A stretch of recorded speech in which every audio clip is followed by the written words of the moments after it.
Well, Nigel Owens, thanks very much for joining me. Before you start, don't be long because it's cold. Yeah, we'll do our best.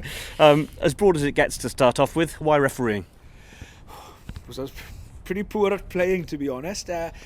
No, just by chance. It's different now, I think. A lot of people start refereeing now because they see it. A lot of them start, I think, for the wrong reasons, because they think it can be a job or a career. It can be, but it'll take a long time before you get to that stage. It's not like playing, you know. You could be a good player at 19 and within a couple of weeks you're in the national squad or in a professional contract. The refereeing doesn't work like that. Refereeing takes quite a few years for you to get into it, and then even within those few years, you don't really know how good somebody's going to be or if they're capable of doing it at the top end of the game until they're actually there and do it. It's a bit of trial by error in a way.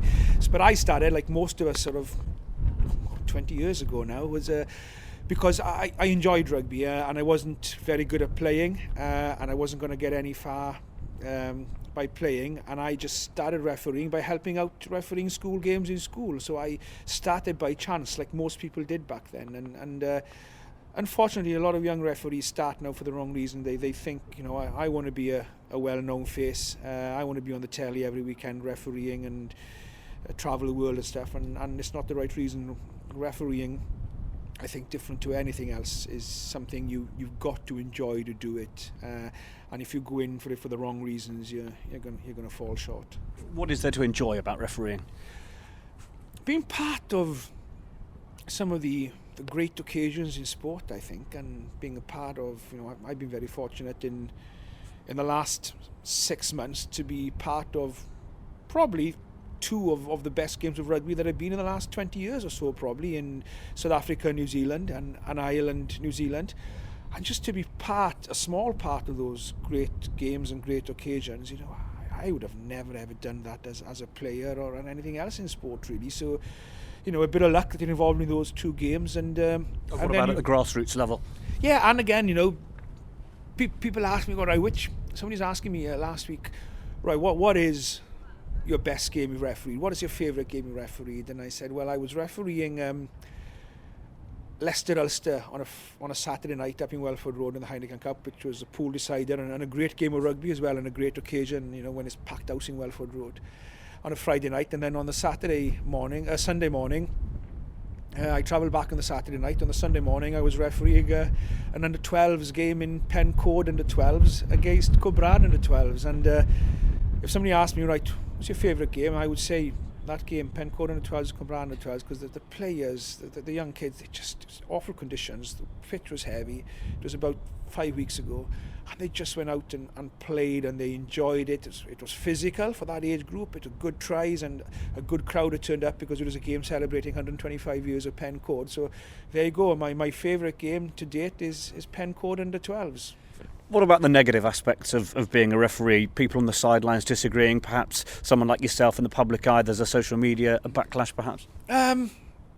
You could look at it as a negative, but, you know, to be honest, if I myself or any of us referees at the top end of the game, really, or at any level for that matter, we wouldn't be doing this job. You couldn't do this job if you would look at the feedback as being negative. You know, it's not nice, especially if it gets personal, and it annoys me sometimes when you're listening to some commentators, or you're reading the papers, some of the reporters, when they write things about you and saying that this is a poor game by Nigel Owens, or you got this decision wrong. I think, well, it may be your opinion if it was a poor game, but your opinion or not, your facts are wrong. You know, the decision was correct. So it annoys me in that sense. But it doesn't get me down. It just strives you on to get even better and to be as good as you can, and hope that they'll have nothing to write about.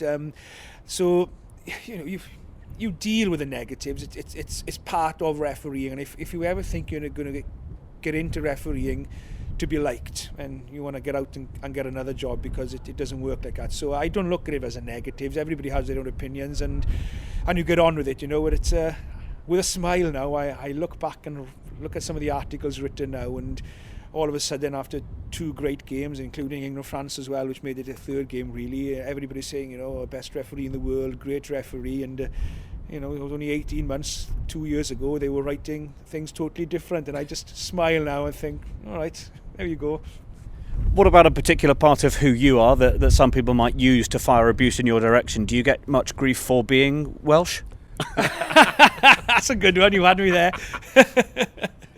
No, I don't. No, I don't really. I mean, maybe on a more serious note, you've obviously shared in the past that you've struggled with your sexuality, and it's known that struggle took you to a very dark place. So, just wondering, does the abuse on Twitter ever get homophobic? Does it? How do you remain strong to avoid those darker places? When you've been to some of the parts I've been to in my life, when I came within sort of 20 minutes of not being here today, I did something one night that I will regret for the rest of my life. I left a note for my mum and dad and said I couldn't live anymore, and if I wasn't found by the police helicopter the following morning, I was gone. I wouldn't be here now, as simple as that. So when you look at some of the things that people say about you now, even some of them which to the extreme of being homophobic, I've come from places and in my past where I'm able to deal with that. It's not nice to read it, it's nice to hear it, and I think some of the comments, whether it's about me or anybody else, has no place in sport and has no place in everyday life in society.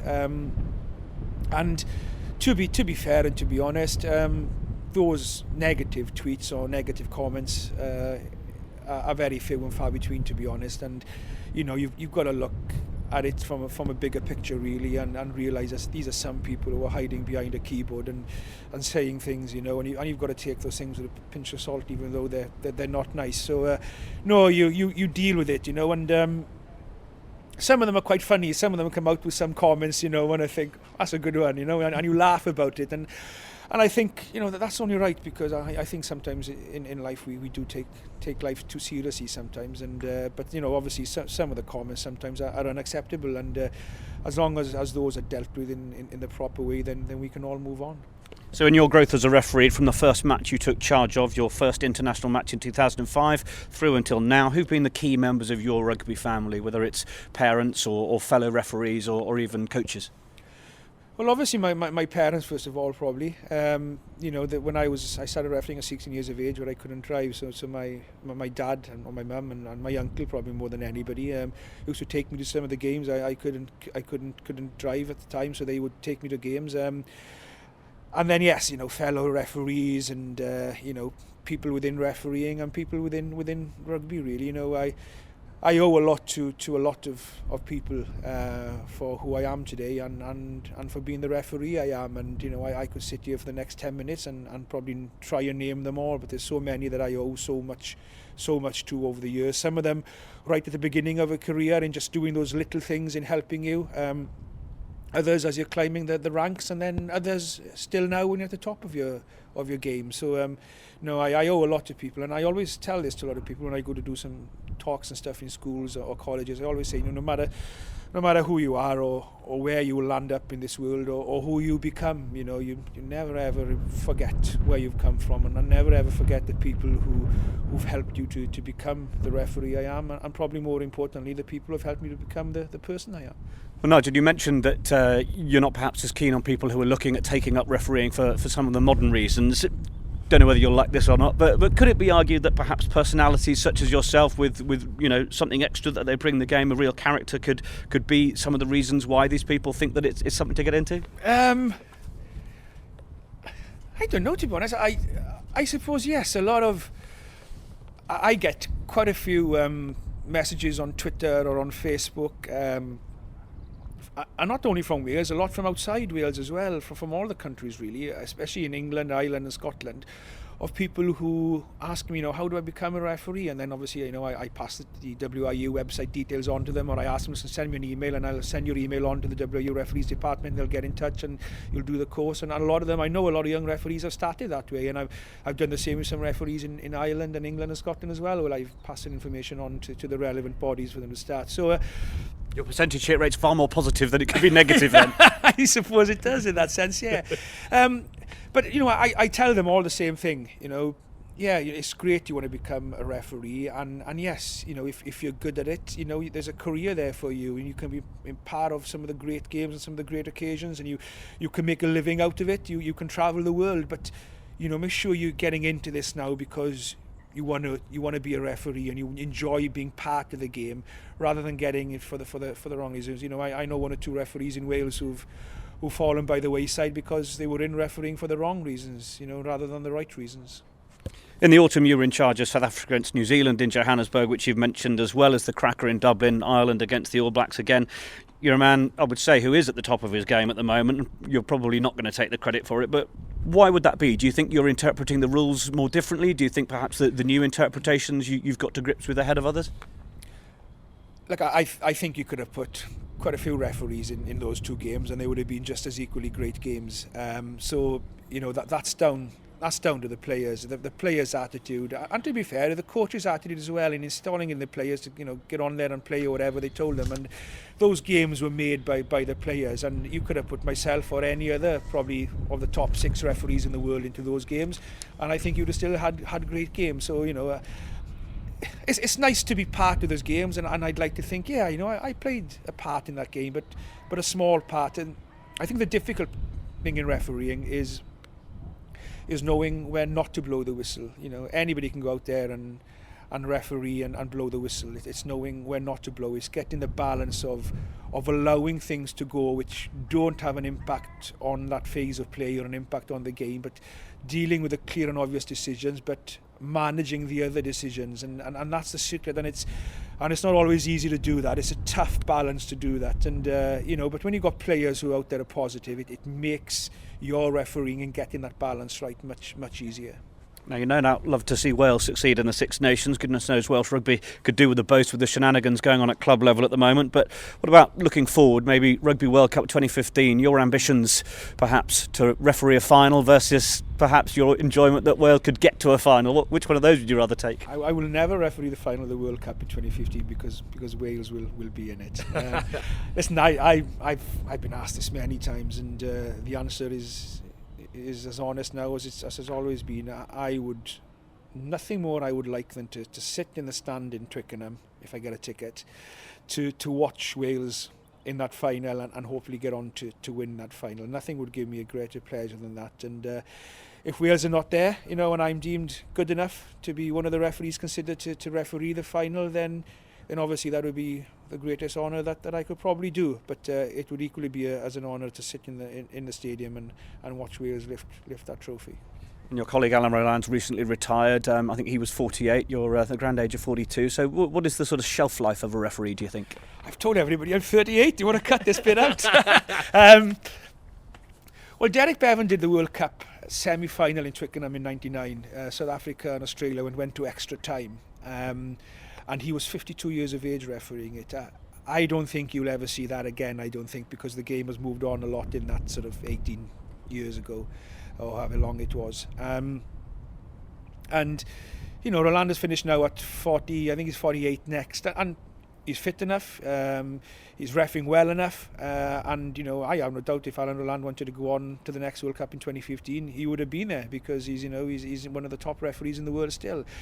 So it's difficult to put an age on it, I think, but I'll go to the World Cup in 2015. By that time I'll be 44, and if I'm good enough and I'm still reffing well and fit enough, and the IRB and the Welsh Rugby Union still want you to perform the top end of the game, then I'll see what happens then. But I've always said this, with refereeing and with playing, if you're the best referee in the world at 18 years of age, then you referee the best games. And if you're the best referee in the world at 50 years of age, then you should still referee the best games, exactly the same as playing. There is no way that any country in the world would drop the best player because he's older than other players who are in the squad who are not quite good enough yet. So I think refereeing should be the same as that, but we'll see. There's a few years left in these legs yet, and there's a few years before we have to get to that decision, I think. Excellent. Well, finally, referee is always well turned out, pretty meticulous, almost regimented, always in charge, certainly. So away from refereeing, where you look good and perhaps are in control, what are you not good at? Where are you hopeless at? Well, I'm not looking very good now. I haven't done my hair. I haven't shaved. People always tell me, how the hell do you manage to start the game on time, because you're always late? And I am always late, and it's gone to the stage now. And when we're filming Jonathan, for example, which we usually do every Tuesday before the internationals, I've caught on now as well. What they did for a couple of weeks, they tell me that we would start rehearsals at 12 o'clock. We wouldn't start till 12:30, and I'd get there about 15:15. So I was early then, but I've caught on now. They tell me 12 now. I don't get there at 12:30. Timekeeping, I'm terrible at. I am awful at that timekeeping, and I don't know why. I think. I sit at home sometimes and think, right, I need to be there now, I need to move, and then I finish my cup of tea and then don't rush, and then I'll end up rushing then in getting there and always a bit late. So yeah, timekeeping, and thank God that the floor managers get you out in time to start the game, or kick-off would be late when you're refereeing, that's for sure. Excellent, and it's been a joy to talk to you. It seems like everything couldn't be going better for you at the moment. I guess you're a fairly happy man. There's an old saying that Derek Bevan told me many years ago. A good referee is a happy referee, and I'm happy with who I am and happy where I am in my life, and I think if you're happy with who you are, no matter what job you think, if you're happy with yourself, then you'll do better in whatever job you do. And yeah, I'm enjoying my refereeing, but as I know too well in refereeing, the next game could well be your last, or could be the start of a downward spiral. Yeah, so the challenge is to keep enjoying it, and that's a straightforward challenge, to keep enjoying it, but to keep on top of your game and go out there and do your best and not be complacent, and that's the toughest challenge now, I guess, is to keep on doing that. Nigel Owens, thank you. A pleasure.